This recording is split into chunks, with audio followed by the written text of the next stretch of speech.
I will begin my speech in 1, 2, 3. Good morning, adjudicators. My name is Visya. I hereby stand as the adversary team who opposes today's motion regarding the usage of technology to erase society's memory of crimes committed by perpetrators. Before I begin presenting my arguments, there are a couple of things I would like to address regarding the propositions team's arguments. When you stated how technology can forget an instance of a crime of any scale and mentioned offenses like rape and murder, in which could cause psychological harm, are you stating that these psychological harms are irrelevant and while technology regrets, you're stepping aside these victims' feelings? 2. You stated that people in general are unlikely to commit crimes themselves due to the fear of being held accountable through law systems. When we see through the eyes of perpetrators, oftentimes they are not neurotypical and suffer from mental and/or psychological disabilities themselves. Hence, they lack the ability to understand empathy and are more likely to rebel against the set of morals we as a society hold. Just about anyone can commit a crime due to our diversity. No matter if we manage to forget a crime, it becomes a cycle as there would be no previous instances we can learn from. If anything, this causes more harm to society. I've addressed my rebuttal against the government team. Now allow me to expand on my arguments as to why it should be regrettable that we as a society would intensify the reduction of crimes committed through technology. I stand on this, and let me explain why. Ladies and gentlemen, technology in this age has become a global outlet to share and communicate. Anyone has a place in the internet. Anyone can interact with everyone. Technology being this accessible issues many risks. Like, for one, digital footprints. With the internet commonly being used as a time capsule, it has the ability to store a history of data. It's inevitable to escape past actions from this. With this nature in mind, it is almost always impossible to forget a perpetrator's crime. And even so, it can even lead to a mass spreading of the perpetrators themselves, rather than the opposite. And for 2, exposure to certain groups of people. Like, the global nature of technology means that it could be reached by just about anyone.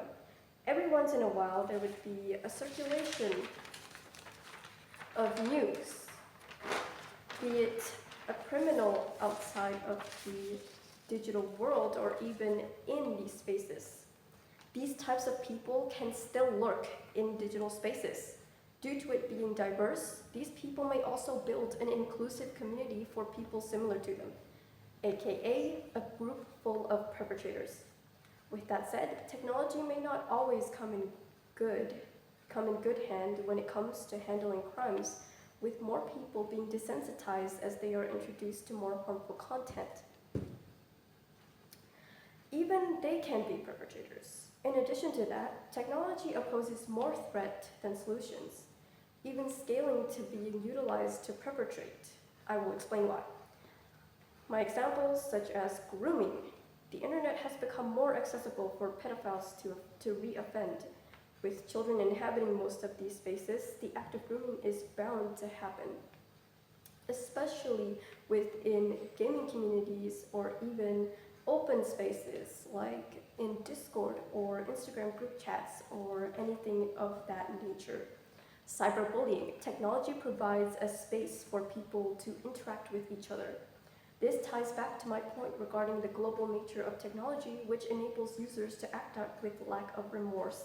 Many users in the digital spaces lack remorse, which is a key to be more peaceful and communicate and to engage with others in a peaceful nature, bring harmony towards others. And last, spreading harmful information. Technology can do more than just encapsulating a digital footprint. It can even be utilized to spread harmful, oftentimes false information. This is almost always bound to happen, as technology in itself does not have a screening system for users to note if the information that they're reading is legitimate or not. Almost all users are inevitable to be exposed to false information. And there is almost no solution as to how to oppose this outcome. The government may not always be available to monitor online spaces and establish a constitutional law regarding the safety of users online. However, it is up to us to amplify the upbringing of technology being used for raising awareness towards crimes instead. How can we achieve this? Well, first, we must note that technology may introduce us to new environments and new information. With the algorithm being of help, it is possible for us to alert and inform others regarding several offenses. Second, technology provides a space to connect. Therefore, it is possible for victims to share their experiences and indirectly make people more aware of certain perpetrators. I conclude my arguments by saying technology can bring more harm to society as opposed to the aforementioned status quo. Even so, that doesn't account for completely eradicating technology and stop users from implementing it. That is to say, once we grasp the familiarity of technology, we can learn that it can be a tool to spread awareness, not to eradicate society's memory of certain crimes. Ladies and gentlemen, by the end of my argument, you should entrust that technology isn't an effective tool to eradicate the instance of a crime. Rather, it does the opposite. With that, I propose. Thank you.